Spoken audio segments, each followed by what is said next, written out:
You know, we have a tremendous program for the young people of God's church.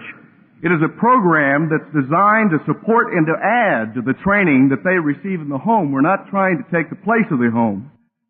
In fact, this year, when you look at our young people, and I don't know whether you realize it or not, we have 26,000 kids attending God's Feast in the United States this year. And they will give, during the course of the Feast of Tabernacles, $50,000. And so we are only now beginning to really realize the importance of the valuable resource in God's church of the youth. Do you realize that over a 5-year period, brethren, that we could see 7,500 new members added to God's church just from our YOU programs? And I think that's very, very realistic. And so we see why God is beginning to emphasize in His church this vast reservoir of His church, the youth. And so we have today Youth Day. And it's being observed all around the world in God's church during this festival to imprint in all of our minds the importance of the youth of God's church and to give our youth also a direct part in serving in God's church. And this is particularly important since Jesus Christ is beginning to reveal to His church the fact that the youth of God's church are not cut off from God. And so this sermon I'm going to give you today on the subject of youth of God's church is to the youth for that very purpose. But you know, you could scarcely talk about the subject of youth without speaking to the parents and the members of God's church. And so, to begin this sermon, I want to speak to the parents and members of God's church first. Members because you affect the young people of God's church, but both because you are so tied to the youth of the church. And I want the youth also to listen because one day you're going to be in their places. You're going to be exactly right there in their same place. And so I want all of you to listen to the words of a song that I think are very poignant for this church at this particular time, and it seems to tie into Youth Day. It was a song that was very popular back in 1976, written by a man who was very popular again in the musical field, Harry Chapin. He wrote a song called Cat in the Cradle. And so I'm going to have them play that for you. And I don't want you to, again, listen to the music. I want you to listen to the words. And so I'm going to have them play that for you right now.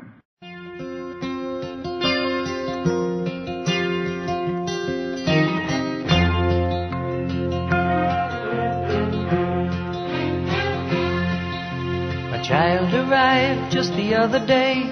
He came to the world in the usual way, but there were planes to catch and bills to pay. He learned to walk while I was away, and he was talking before I knew it. And as he grew, he'd say, I'm gonna be like you, Dad. You know I'm gonna be like you. And the cat's in the cradle and the silver spoon, little boy blue and the man on the moon. When you're coming home, Dad, I don't know when, but we'll get together then. You know we'll have a good time then.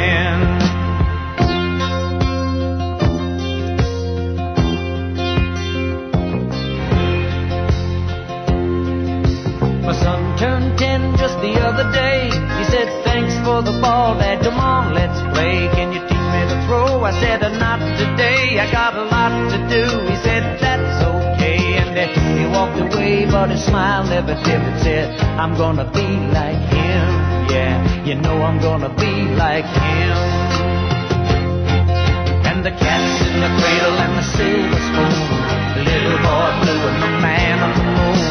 When you're coming home, Dad, I don't know when, but we'll get together then. You know we'll have a good time then.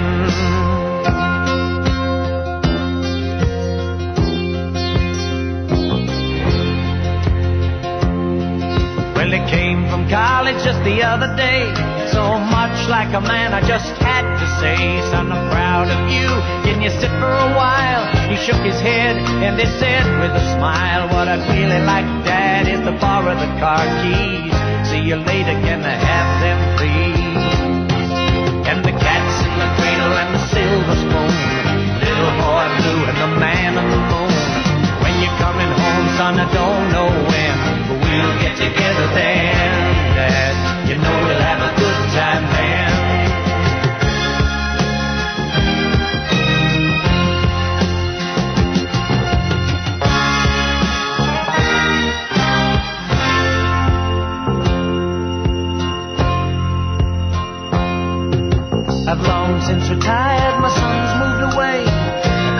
up just the other day.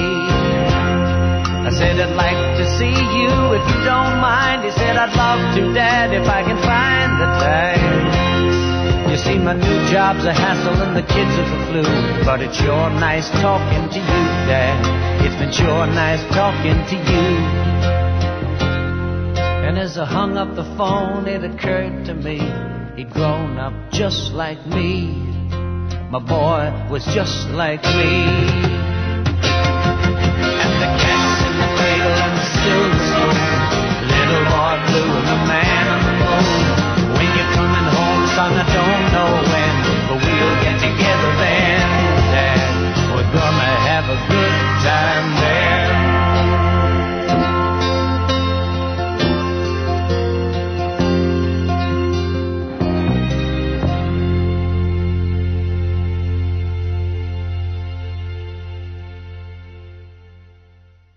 You know, that's a song, when you hear the music, you want to tap your foot. When you listen to the words, it just about makes you cry. He says a child arrived just the other day. I identify with that because I just had a little boy.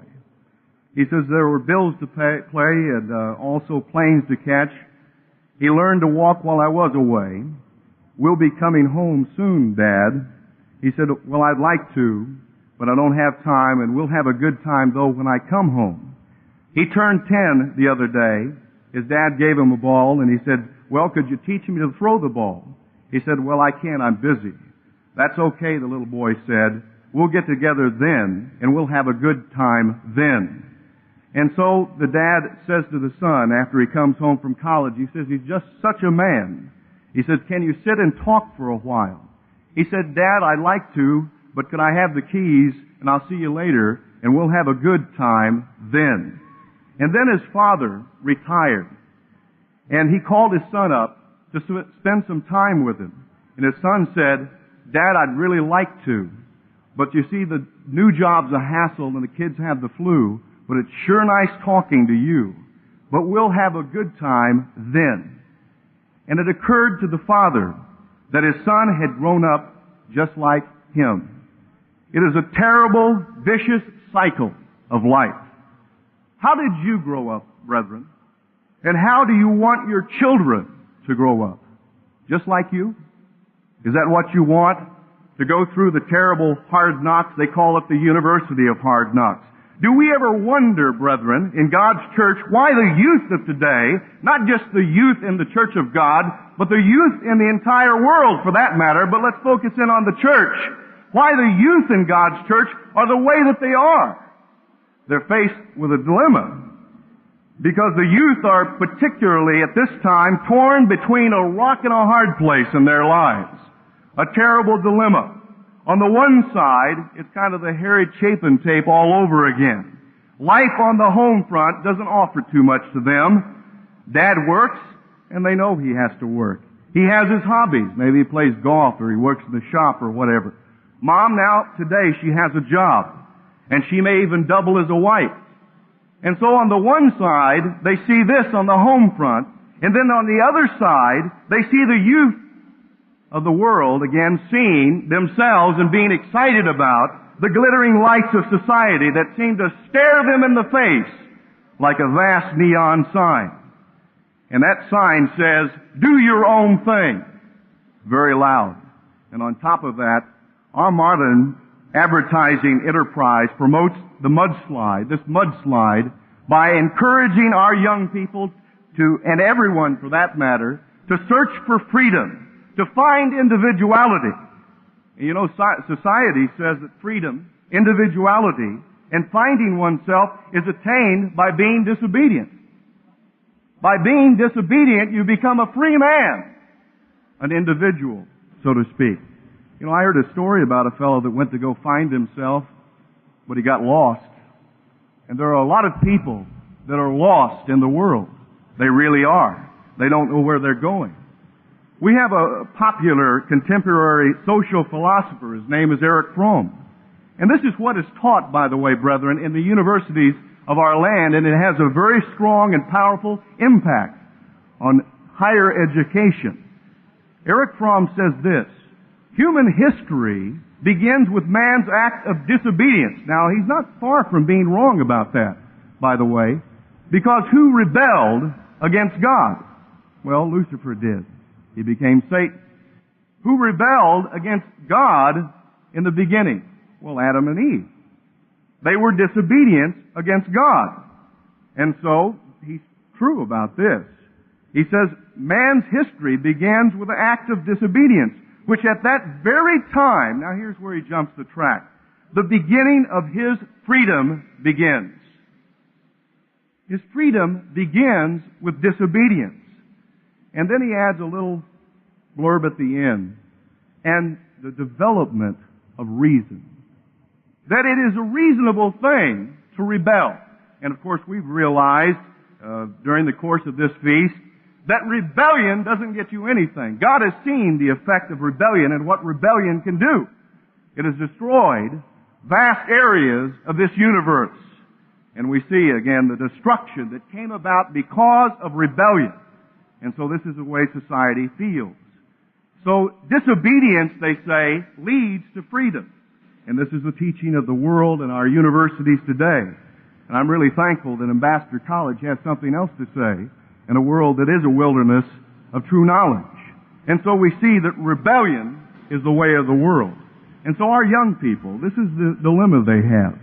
On the one account, they see the excitement, the bright lights, with a no promise of tomorrow, because society doesn't promise you a tomorrow, by the way. It's eat, drink, and be merry, and tomorrow you may die, basically. And on the other side, it's the turned off, oftentimes tuned out family life, with too many people in that family doing their own thing. You know, mom doing something, dad doing something, and virtually never having time to spare with our youth. And all too often, it is that way within God's church. And if you had a choice between those two, which one would you choose? I know which one you would choose. I know what you would choose. You know, we had a proverb, I guess, that we quoted quite often, and I think that we understood it a different way in God's church, and thankfully now we have a balance about it. You know the proverb that says, train up a child, and some people thought, though many didn't, I'll add that it said, spank up a child. A lot of people thought that, by the way. If you spank up a child in the way he should go, when he is older, he won't leave the church. Now, we found that doesn't work, haven't we? Now, many didn't realize, then I'll add as a blurb, many did realize that discipline can be given in many ways and forms.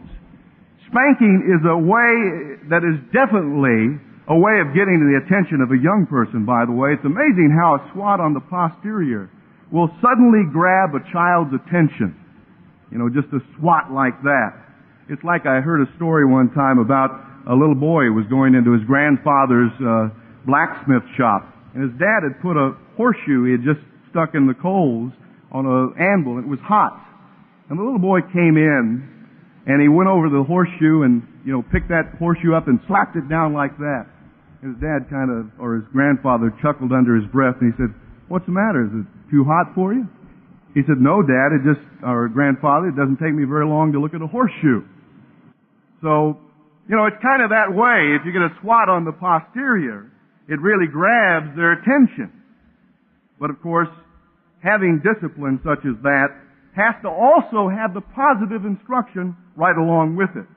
Well, let's go to this proverb over in Proverbs, the 22nd chapter.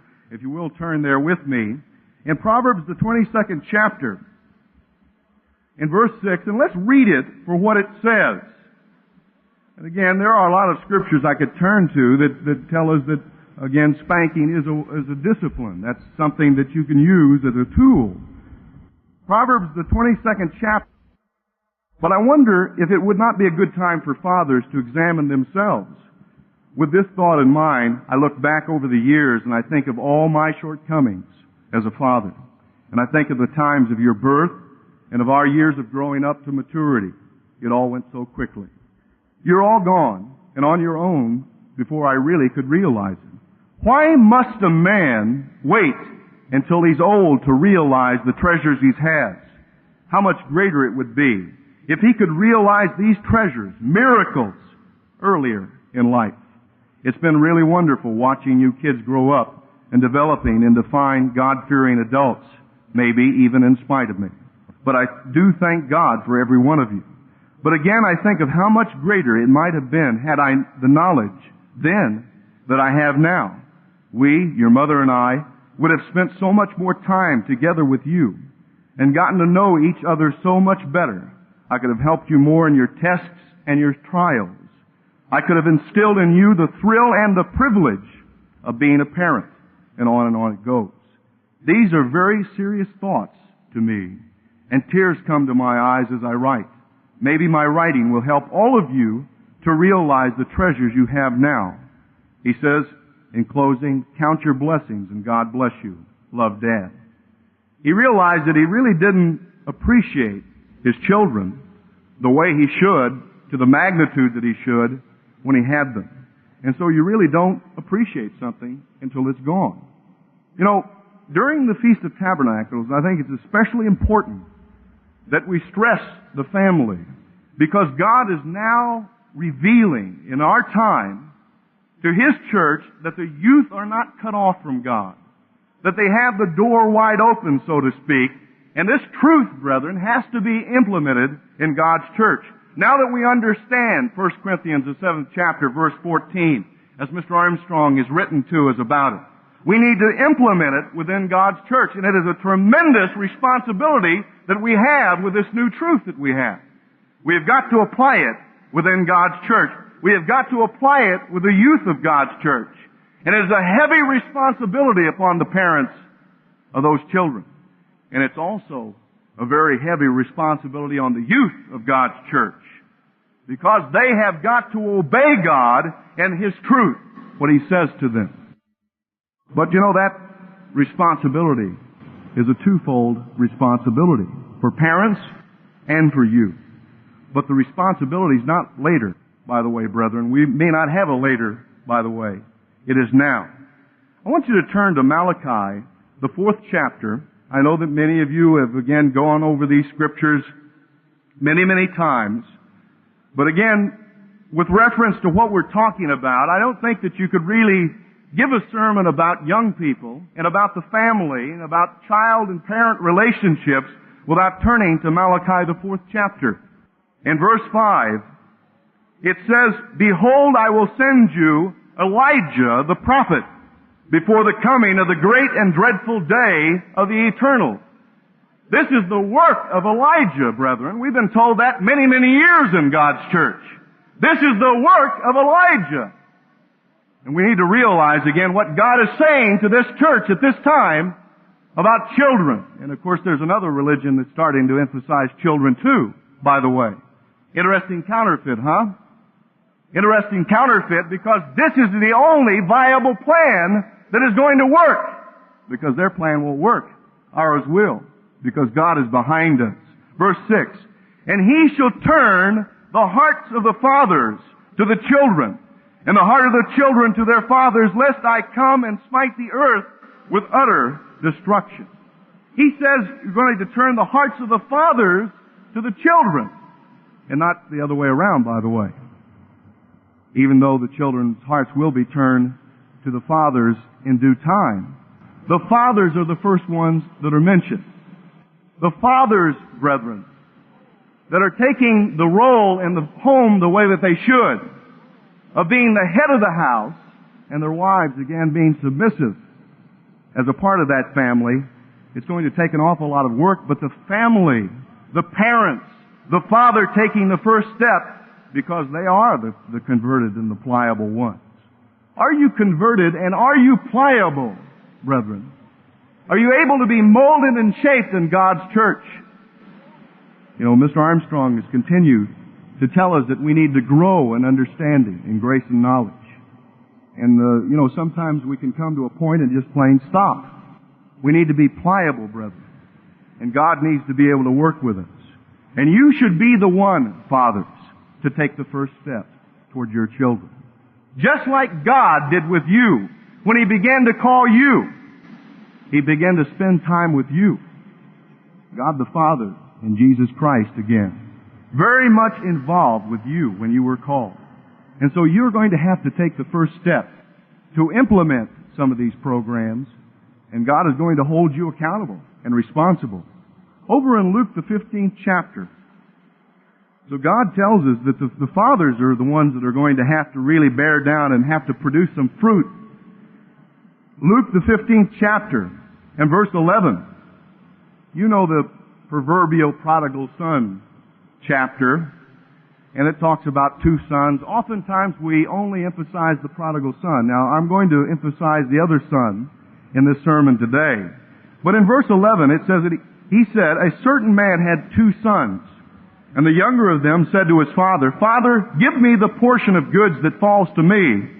And he divided unto him his living. He didn't argue with him. He just gave it to him. And not many days after, the younger son gathered all together, and he took his journey into a far country, and there wasted his substance with riotous living. Now, there are a lot of young people that you can see as you go along the highways. They've got their backpacks on. They're going to discover the world.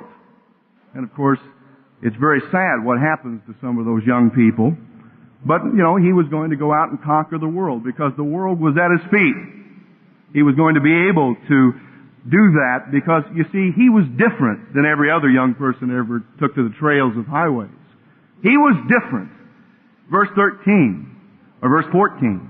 And when he had spent all, there arose a mighty famine in the land, and he began to be in want. And he went and he joined himself to a citizen of that country, and he sent him into the fields to feed swine. Now, really, he has conquered the world now, hasn't he? It's like, in verse 16, it says that he would have eaten, corn husk, if he could have. Many of you probably heard of the book that is entitled, If the world is full of cherries, or if life is the cherries, or whatever, then what am I doing in the pits? By Irma Bombeck. I don't know exactly how it goes. I guess he thought, well, if life is a bowl of cherries, then what am I doing with the pigs? He may have come to himself in just that way. I don't know whether Irma was there at the time, but at any rate, he came to a startling realization. In a sense, he was changed. Converted, I guess you would say. Verse 18, he says, I will arise and go to my father, and will say unto him, Father, I've sinned against heaven and before you, and am no more worthy to be called your son. So he went through a change, so to speak. And so he arose, and he came to his father. But when he was yet a great way off, his father saw him. He ran to him. He fell on his neck with compassion, and he said, You dirty rat! Is that what it says? I don't think so.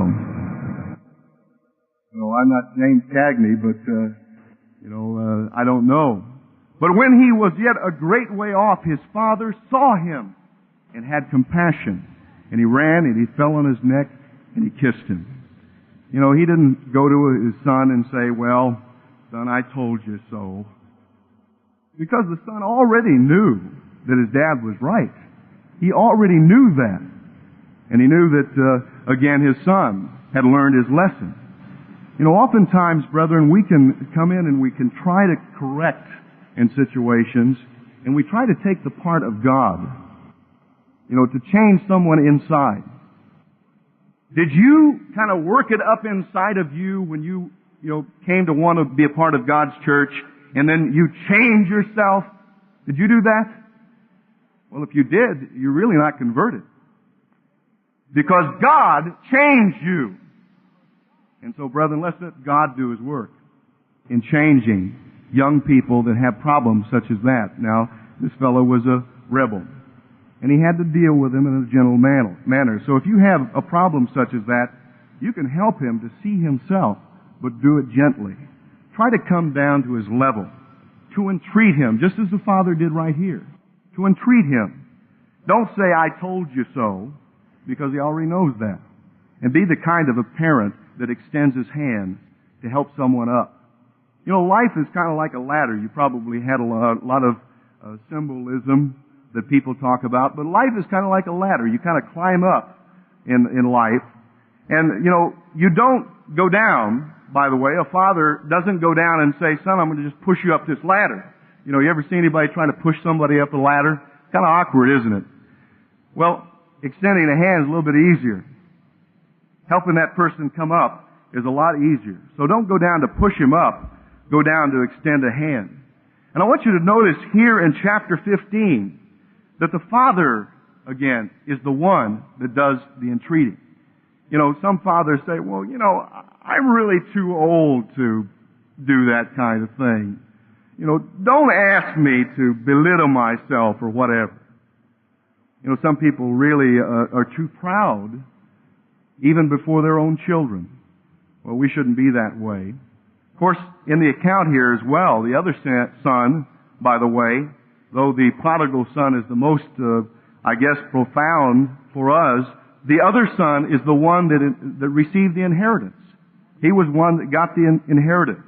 And that is the kind of sons and daughters that our youth of God's church ought to be. They ought to be the faithful ones. They ought to be the diligent ones. But in cases such as the prodigal son, then we've got to give a helping hand. We've got to help out some way. But the rebel son did get the attention. That's the point. He got the attention, by the way, but he didn't get the inheritance. Now the other son that got the inheritance might have been called a square in today's world. I remember someone talking about Liberace one time, how they were laughing. You know, he's the piano player. Liberace wearing the diamonds and so forth. And I don't put any stamp of approval in the way he dresses or anything like that. But someone asked him one time, he says, you know, what do you think about these people laughing at you wearing these diamonds and all that all over you? And he said, yeah, he says, I'm laughing right along with them all the way to the bank. You know, and that's the son that was faithful, by the way. That is the one that is going to receive the inheritance. And remember also, the rebel son served his brother. He served his brother. Now, some of our youth today are like the rebel son. Because, you see, the youth of today are like they were yesterday. They crave attention from anyone. And if they do not get normal attention from their parents, then they will do almost anything to get that attention. It's like a youth I knew. His name was Danny. He said, I don't want to be a rebel, but I find myself doing it sometime just to get attention. That's all I do it for. And I suppose that there are many youth like that in the Church of God that really are seeking for attention in God's church. Now that leads me to what I have to say as well to the parents of God's church. You as a parent, without knowing it, can build into your sons and your daughters insecurity. You can build into them deep-rooted inferiority complexes. Now, how many of you here probably could think of a problem that you have that evolved from the family relationship? Maybe an inferiority that you may have. I don't know. I don't know your life. I know my life. I know some of the inferiorities and the problems I may have, but I can tell you that every last one of you who are parents and members and adults in God's church, you have a problem that evolved from your family by the instruction that either your father and your mother did not give, or instruction even that your father and your mother did give that was maybe not right. You know, there are two ways to learn. There's a positive way and there's a negative way. I'm going to give you an example about this, how you can build inferiority complexes into young people, because it's very simple. It doesn't take much to do that. Like, for instance, there's a man in a shop. He's working on his maybe chest or of drawers or something like that in his shop. He's a woodworker. And the son maybe is teenage. He comes home. He goes out to see his dad. He says, hey, Dad. He says, what you doing? He says, get out of here and leave me alone. What do you think that's going to do for that little boy? Going to build a real giant of a man? I don't think so. On the other hand, what if that same boy comes into the shop and says, hey, Dad, what are you doing? And he says, well, son, here, sit down a little while. Let's talk about what you did in school today. And then we can get into that and answer your questions. How many times do kids ask question after question after question? Now, somewhere in the cycle, parents apparently react in a negative way because somewhere in the cycle people stop asking questions. And, you cannot learn unless you ask questions. You really can't. And so there has to be that positive instruction. And so, brethren, we need to give that to our young people. How you answer your son or your daughter makes all the difference in the world. It really does. Just a small thing.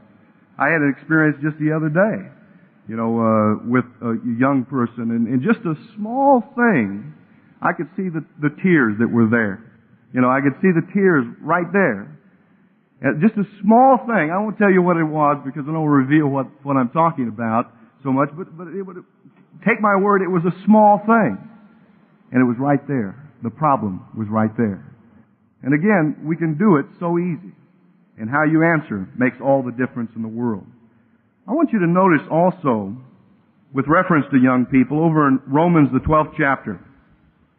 Romans the 12th chapter in verse 15. How do you know your young people, your children, your sons, your daughters? And even if you say, well, I know them, you can know them better. Romans the 12th chapter, verse 15. It says, rejoice with them that do rejoice. Have you ever had someone that came up to you and is real happy and exuberant and everything like that, and they're coming up to you and they're trying to get you excited, and you kind of stand there and you say, what are you excited about? What are you excited about? Or maybe you pass someone in a bus station and a lady's sitting there crying. What do? Kneel down beside her and start, crying? Say, boo-hoo-hoo. Now, what was wrong? You don't cry and you don't laugh with people if you don't understand what they're saying, do you? You don't understand them, it's hard to laugh with them. Now, some people have a different sense of humor, really. Now, I think that it's interesting where, you can go to different parts of the world, and a joke that may be funny in England may not be funny here. And a joke that may be funny here may not be over there, because there are differences of humor in the world. There are differences of humor right here. It's like this fellow that moved into a community where they knew all the jokes, they're so well. Some people know jokes, I guess, so well. But in this community, particularly a party of people, they knew the jokes so well that they had them numbered. It's like number 10, number 9, number 8, and so forth.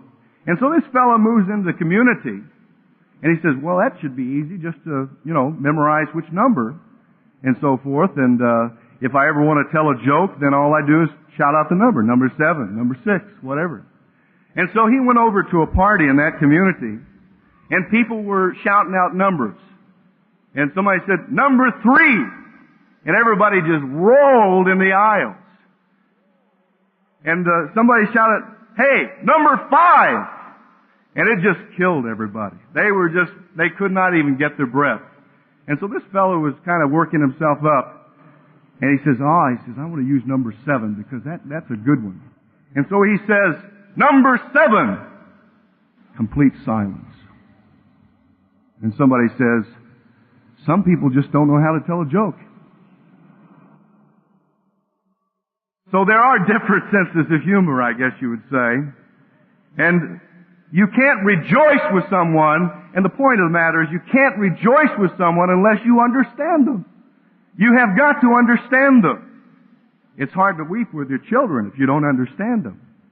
And brethren, you have got to understand your children. Do you only have shallow talks with your teens, with your children? Not really getting too personal or too intimate. Because you see, long, deep, heavy, and personal talks are the most impressionable talks and the most long-lasting ones that can really mean something to a young person. You've got the perfect atmosphere down here in St. Petersburg, Florida, to take your son or your daughter on a walk and say, hey, I want to talk to you about what you're going to do. Let's talk about it. What's on your mind?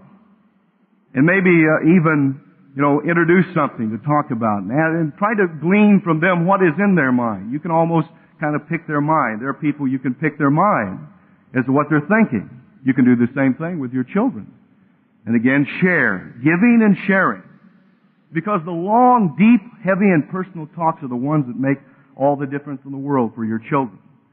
And I think that you need to remember that the children are the product of your life in more ways than one. Because you will get out of your children what you instill in them. And you are commanded to put God's way in them. That's what God commands you to do over in Ephesians, the 6th chapter. Over in Ephesians 6 and verse 4, this is what the Apostle Paul spoke to the church of God nearly 2,000 years ago with reference to children. You know, the youth movement, by the way, in God's church, the Apostle Paul was dealing with even back in that time, by the way, as God is beginning to do it right now this time. It says in verse 4 to the fathers again, notice the fathers, and you fathers provoke not your children to wrath. So you're not to provoke them to wrath, but bring them up in the nurture and admonition of the Lord. So God commands you to train your children, to point the right way. You know, I have known of cases where people said, well, I want my son or my daughter to make their own decisions. You know, maybe he's 8 years old. You know, what does an 8-year-old know? What does a 12-year-old know? You know, and I don't mean to say that children of that age do not know anything. I'm just saying that there is a limitation as to what they know, and what they know is what you put in their minds up to that particular point. And so, you know, you're to help them grow to the point that when they are ready to leave the home, they can make the right decision. And you know that they will make the right decision. So point the right way. Well, before I start speaking directly to the young people, I've got one more question for you parents and members of God's church. What do you think goes through the mind of your children when you compromise God's law? Whether we're talking about God's holy days or the Sabbath, or maybe just laying out. Some of you have probably seen the television program where the advertisement, the father is correcting his son for not being honest. And then dad says, well, I think I'll call in sick tomorrow and stay home. What do you think your children think? I guess somehow we think that children don't have minds, that they can't comprehend, that they cannot reason. And so, brethren, it goes. That is the way people think. And don't think they don't know, because they do know. And I know what I'm talking about. Because when I was about 15 years of age, I started thinking, you know, I want to find the true church. That's what I started thinking when I was 15 years old. Just out here in the world, most of you probably, again, that have grown up in the church, are probably thinking about the same way. But except you've been taught the right way, hopefully, in your life, and you know where the true church is. You don't have to dig it out. You don't have to beat your head against the wall. But I know what your mind can be like, because I remember what mine was like. And what I was looking for was the true church. And so God has given you, brethren, the responsibility to help your children grow to the point where they can make the proper decision, and so that when they get mature, when they are mature, then they can make the proper decision to be a part of God's church. And God has left them a wide open door to be called. He just left a wide open door for them. And you can affect the future of your child so positively. And Christ says that you ought to. And of course He makes warnings as well about people that do not consider their children. Just let them float aimlessly, again, making their own decisions and making wrong decisions at that. Over in Matthew the 18th chapter, Jesus said this. In Matthew the 18th chapter in verse 6, let's apply it to the young people of God's church and how important it is of a responsibility to do what we're supposed to do with regard to young people. It says in verse 6, but whoso shall offend one of these little ones which believe in me, it were better for him that a millstone were tied about his neck or hanged about his neck, and that he be drowned in the depths of the sea. So it's an important responsibility. Now God has opened that door just wide open for them. And parents, we have got to make sure that we do our part to point them toward the door, so to speak. Because it's a promise of God that He's going to keep that door open to call them when they mature. So be very careful. Now this leads me to the crux of the subject about young people. You know, young people, we are all have a street that's named after us. Probably you've gone and seen some of the sites, Grant's Tomb, or Washington Monument, Jefferson Memorial. They have streets and they're named after people. All of us, I guess, in one sense of the word, have a street that is named after us. And of course, you pass it probably quite a bit during the day if you're driving. And that street is one way. One way. Because you see, one way means you've got your own thing to do, and it's one way of thinking.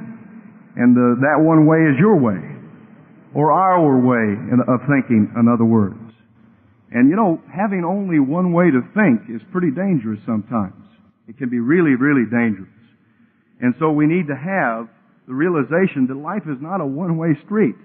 It is a two-way street. And yet society accentuates the one-way street, the one way of thinking, of doing my own thing. It's so amazing to me that people want to do their own thing in the world. And, like little puppy dogs, we follow along after Satan and what Satan is doing. The world is fabricated. It is stereotyped. And in an effort to do their own thing, to be an individual, they're just like everybody else. Like yellow pencils. Everybody just doing their own thing, and they're just like each other. So society says, be an individual. Break away from the crowd. Be uniquely different, is what society is saying. Or do your own thing. Even the middle-aged are beginning to embrace that philosophy of doing your own thing. Interesting, isn't it? You've heard of the man that's 40 going on 16? That when he gets 40 years of age, he maybe drops a little bit of weight, buys a toupee, and gets a sports car. I think there was a song about that. Mr. Scriber was talking about people who are 60 claiming that they're middle-aged the other day. And I heard a man explain that. Somebody was saying, I'm 60, I'm middle-aged. And the fellow that was, I think, interviewing him says, you're 60 and you're middle-aged? He says, how many people do you know that are 120? That really explains it. But that's the way, again, people are. They're beginning to do their own thing. They kind of want to break away from society and do their own thing, so to speak. But young people, do you realize the far-reaching effects of doing your own thing? We oftentimes say, I'm not hurting anybody if I do my own thing. If I stay away from other people and I do my own thing, then I'm not hurting anyone. But you are hurting someone. You are hurting someone, brethren, young people. Well, who are you hurting? Ecclesiastes, the 11th chapter. Ecclesiastes, the 11th chapter. Solomon's wisdom says this, and I guess if anything could be said to young people, this would be a good thing to say. He says, O young man or girl, rejoice in your youth, and let your heart cheer you in the days of your youth. You have a good time. You enjoy yourself. You get out on the disco floor and you enjoy yourself. You go to the beach and you enjoy yourself. You do what you want to do to enjoy yourself. But it says here, to walk in the ways of your heart and in the sight of your eyes. But you know this, that for all these things God will bring you into judgment. Now, not the good things, by the way. God will judge you for the good, but, the bad that you do, God is going to judge you for. You are responsible, young people. So who do you hurt? You hurt you. You hurt you. Over in Ezekiel, the 18th chapter, there was a popular proverb that was apparently going around in Israel. And people said it very, very often, I guess. And it says, the word of the Lord came unto me again, saying, in verse 1, verse 2, what mean you that you use this proverb concerning the land of Israel, saying, the fathers have eaten sour grapes, and the children's teeth are set on edge? You've heard people that say, the reason why I have all these problems is Dad did it. Dad, Mom did it. It's kind of a new version, I guess you'd say, of the devil made me do it. But Dad made me do it.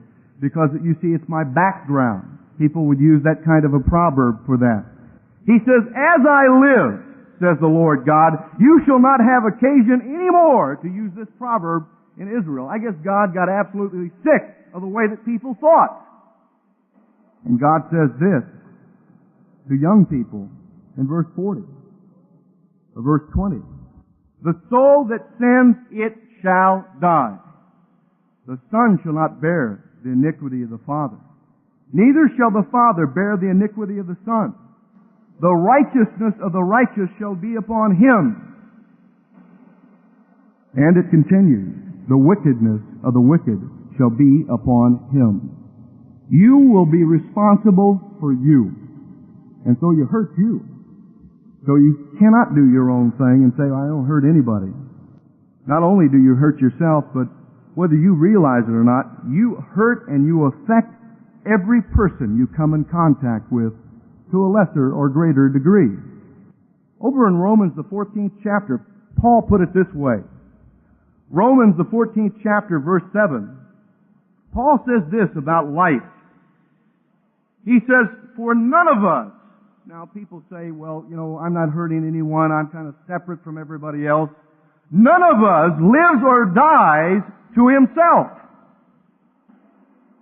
Ernest Hemingway's book, For Whom the Bell Tolls, expresses the same thing in a poem that was written by John Donne, because people would hear a bell that was tolling, and they would turn and say, well, for whom does the bell toll?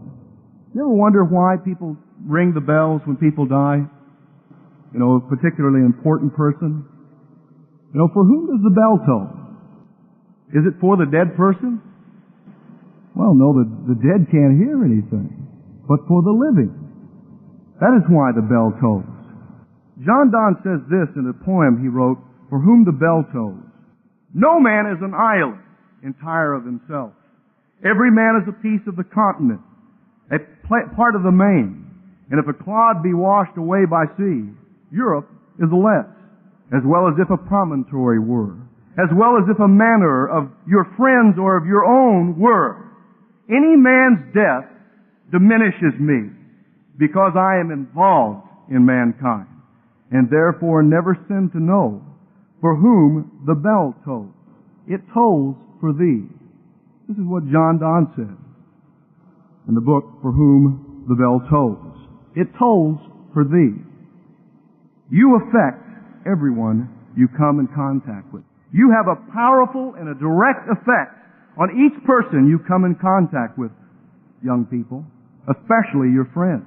And you are responsible for that impact that you have upon those friends. But I don't want to affect or talk about the effect that you have on your friends.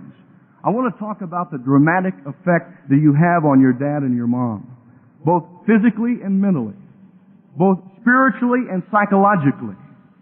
Sure, you may say, well, Dad and Mom really don't care at all, and it doesn't make any difference whether I do right or wrong, because you see, if I do good, either nothing is said, or maybe they praise me a little, but that's only sometimes.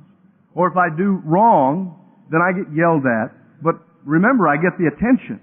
They start looking at me. That's some of the reason I think that sometimes young people go through.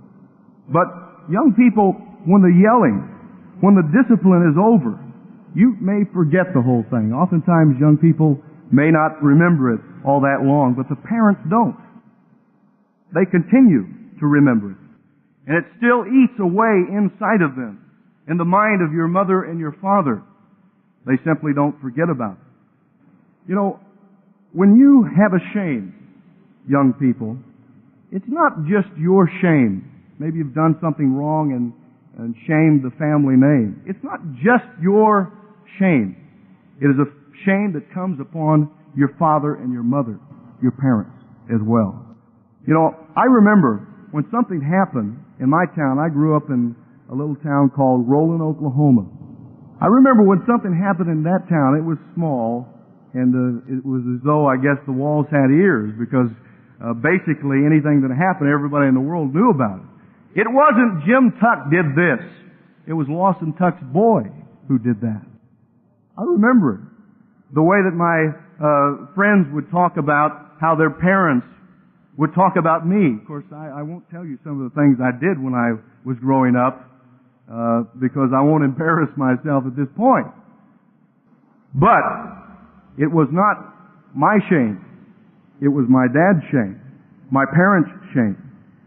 And you can, brethren, young people, you can help build and you can help determine the image and the respect of your father. You really can. Because you represent your father and your mother. And this is no small deal. You can and are, in many cases, responsible for the mental torment that your parents go through.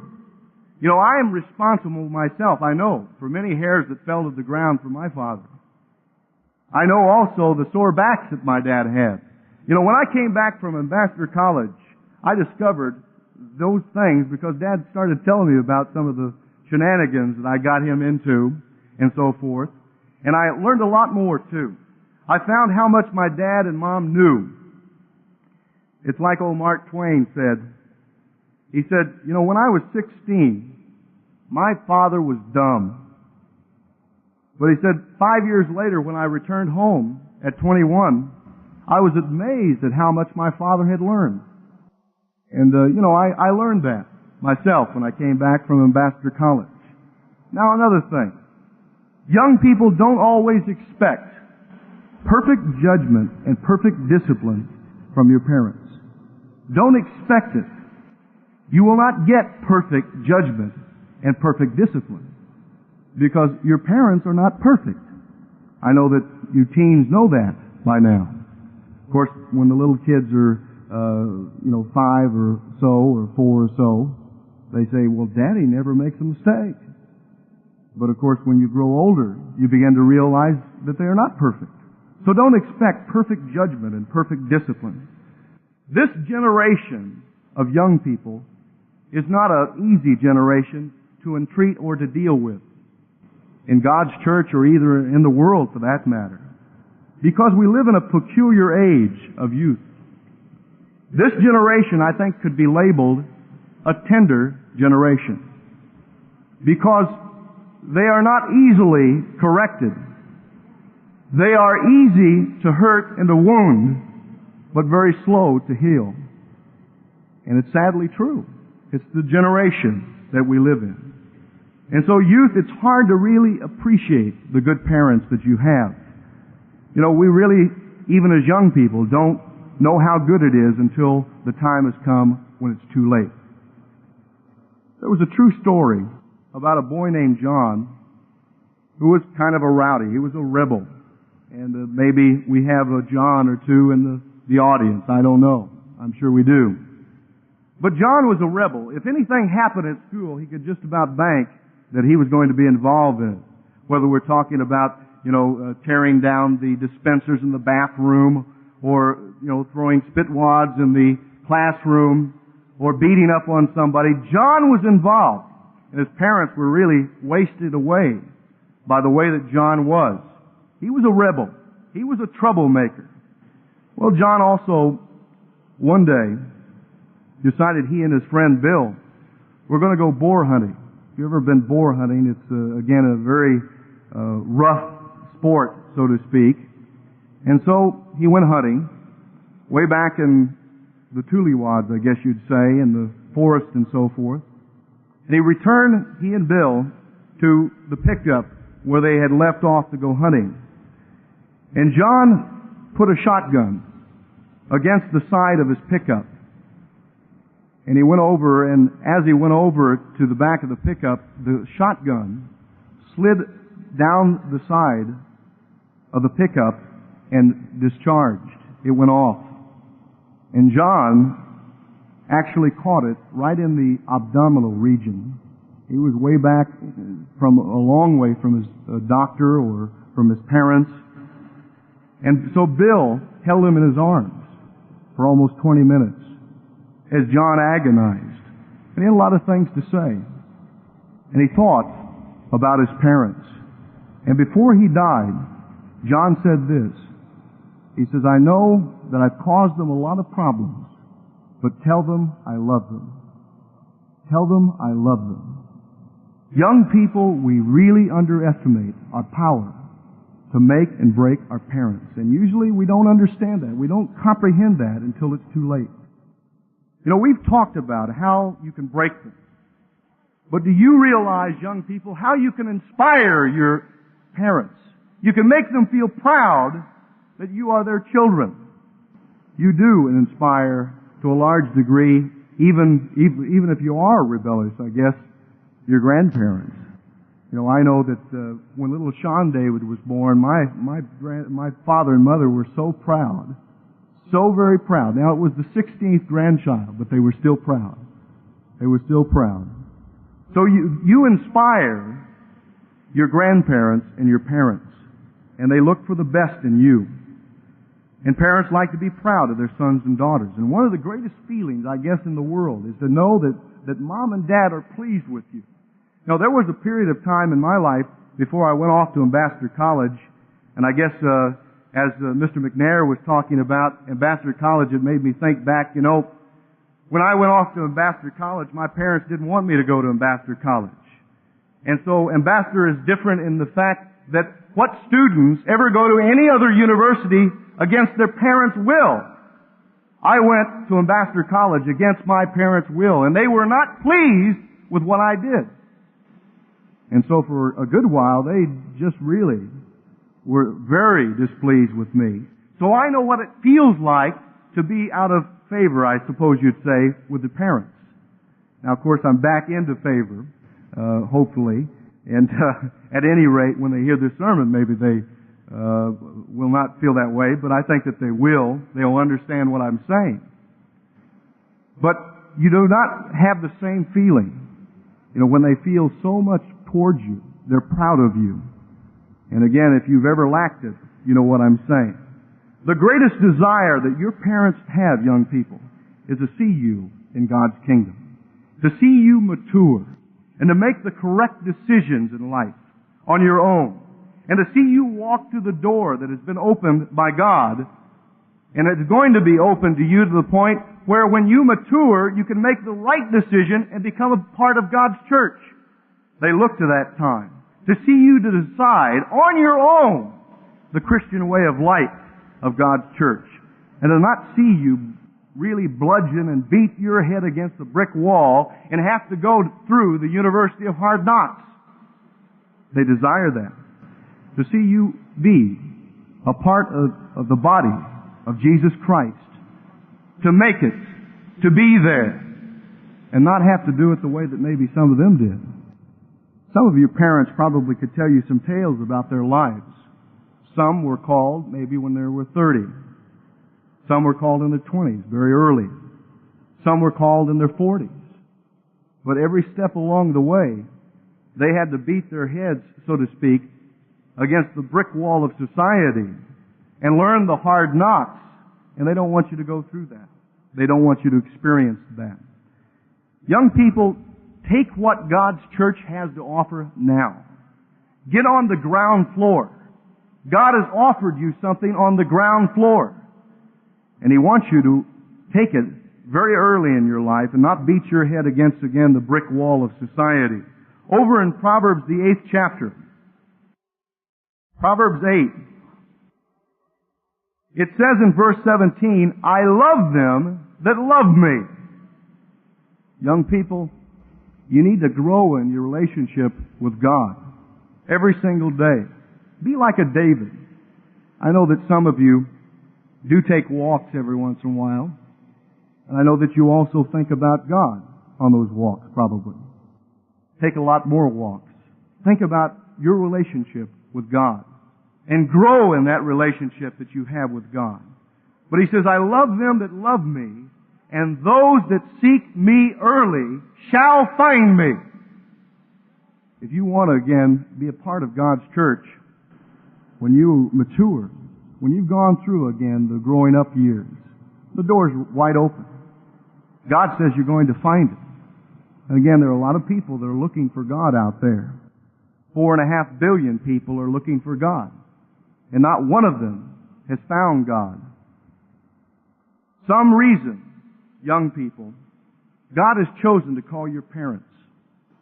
I guess it's for some indescribable reason, and I'm speaking about the kingdom of God, that God's going to use them in the kingdom of God. And you happen to be the children of those people that were called. And God wants you to have a part in that. He's kind of left the door wide open. He's put you in a separate category that no other person in the entire world is in. Has God called us, brethren, young people, to be the same as the rest of the world? Because you see, if He's called us to be the same as the rest of the world, why doesn't He call the other 4.5 billion people? Because if He does not expect you to be different than any other group of young people on the face of the earth, or any other parents on the face of the earth, then why has He said that He is not a respecter of persons? God expects you, parents and young people, to be different, to be a different kind of people, to really set a good example with regard to family life. Young people seek God now while He may be found. And God has again opened that door to you. And you can make the right decision. And you can be there, young people. And you can, we don't know how much time we've got, you can walk shoulder to shoulder with your parents. You can walk arm in arm into the kingdom of God as a family and as a team to have a happy and a productive and a joyous way of life. And you won't see all this problem out here in the world because God is going to just wipe that away. And so you've got that opportunity. And I'm not saying that it's going to be easy for the parents or the children. I'm saying you can. You can, parents. Be the kind of parents that you ought to be. You can, young people. Challenge the world, so to speak. And be uniquely different from the rest of the world if you so choose to be. And believe me, if you walk according to God's way, you are going to be an individual. Because you're going to be like God, and God certainly is not like the rest of the world, by the way. But you know, it's not going to be easy, but then again, anything and everything that is worthwhile in life isn't easy to attain, is it? It's going to involve some teamwork, parents and young people. Some sacrifice, in other words. Not each person doing his own thing, so to speak, but working together for the whole. Maybe forgetting about yourself for a while and working for the family, the whole, the body of Jesus Christ. But teamwork is very, very important. To apply that teamwork. Vince Lombardi, is long ago, died. Very profound, I think, educator, as well as very much involved in sports. All of you probably have heard about him. Maybe even heard some of the things he said. But he gave this a month before he died. It's on the subject of success. He was speaking to a group of businessmen in Washington. He says, I want to say first that I think you've got to pay a price for anything that's worthwhile, and success is paying the price. You want a good family, you're going to have to pay the price. We want a family-oriented church, and God is commanding us to be a family-oriented church. We're going to have to pay the price. You've got to pay a price to win. You've got to pay a price to stay on top. You've got to pay a price to get there. Success is not a sometime thing. It's an all-the-time thing. In other words, you don't do what is right once in a while, but all the time. Success is a habit. Being a family of God is a habit. Growing into a habit. Becoming an individual that emphasizes this character in his family. He says, just like winning is a habit. He says, I believe that man's greatest hour, in fact, his greatest fulfillment, his finest hour, is that moment when he has worked his heart out, and for a good cause. And brethren, the family is a good cause. The body of Jesus Christ, again, as a family growing the way that Jesus Christ wants us to. He says, in fact, the greatest fulfillment, his finest hour, is the moment when he has worked his heart out for a good cause and lies exhausted but victorious on the field of battle, whenever and wherever that field of battle may be.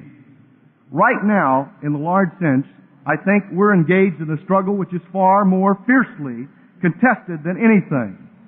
And it's a struggle for the heart, and it's a struggle for the minds of us all.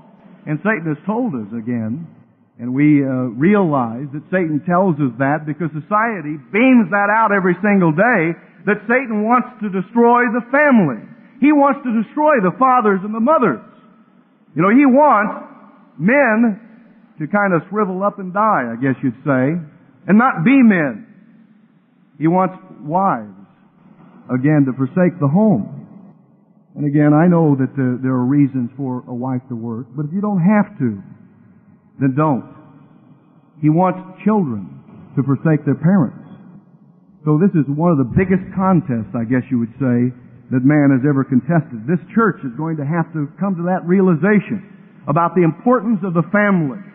He says it's a game in which there are no spectators, only players. And there's a struggle which is going to test all of our courage and all of our stamina and all of our teamwork. It's a game in which the only true satisfaction a man receives is the satisfaction which he gets from being a part of the successful whole, regardless of what his particular success is. Just as you, regardless of what you sow as an individual in your company, can never be truly satisfied unless your company is also successful. Talk to some of the ladies here that do not have their mates in God's church, and you realize them being a success is not as satisfying as it would be for a husband and wife team being a success, for a family being a success. So family is a teamwork, brethren, and that's what it's all about. This is what this church is all about, building the family. This is what this feast is all about as well, the family relationship in the kingdom of God. And we need to work on our families, brethren, in a way that we never have before. And we need teamwork involved with it. Over in Deuteronomy, the 6th chapter. Deuteronomy, the 6th chapter. Here God is inspired to put in verse 1 through verse 6 something about the family.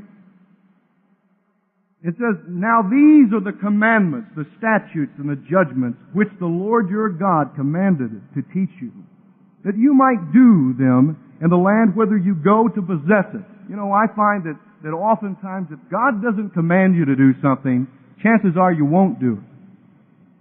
He says, "I command you to do this, that you may fear the Lord your God, to keep all His statutes, His commandments, which I command you, you and your son, and your son's son, all the days of your life, that your days may be prolonged. Hear therefore, O Israel, and observe to do it, that it may be well with you, and that you may increase mightily, as the Lord God of your fathers have promised you, in the land that flows with milk and honey.